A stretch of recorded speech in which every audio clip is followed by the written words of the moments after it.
हेडलाईन्सचे प्रायोजक आहे NBC bearings, लांब पळण्यासाठी। पुण्यात भाजप कार्यकर्त्यांकडून निखिल वागळे यांच्या गाडीची तोडफोड, गाडीवर दगडफेक आणि शाईफेक करत निर्भय बनो सभेला भाजपचा विरोध, कार्यकर्ते पोलिसांच्या ताब्यात। पुणे पोलिसांना माझ्यावरील हल्ल्याबाबत माहित होतं, आम्हाला फसवून 40 पोलिसांनी आमची गाडी अडवली, भाजपनं पोलीस दलच विकत घेतलंय, निर्भय बनो सभेतनं निखिल वागळेंचा हल्लाबोल।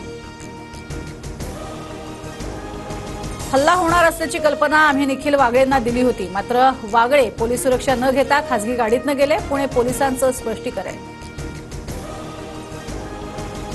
महाराष्ट्रात मोदी नामाला फटका बसणार, भाजपला लोकसभेत 20 पेक्षा कमी जागा मिळतील, निखिल वागळेंचा पंतप्रधान मोदींवर हल्लाबोल।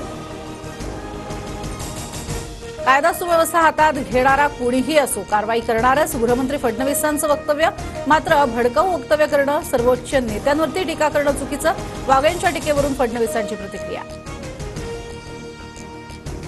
श्वान आणि माणसाची तुलना करणाऱ्यांनी राजीनामा द्यावा, सरकार बरखास्त करा, राष्ट्रपती राजवट लावा, नाना पटोलेंसह संजय राऊतांची मागणी।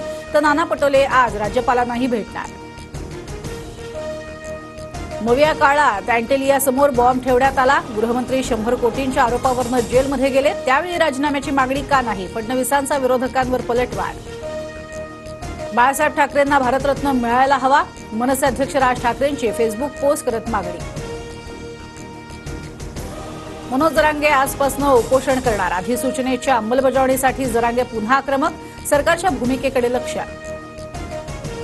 छगन भुजबळांना पुन्हा जीवे मारण्याची धमकी, भुजबळांना ठार मारण्याची सुपारी घेतली असल्याचं नाशिक कार्यालयात पत्र, कार्यालयाकडून पोलीस सुरक्षा वाढवण्याची मागणी।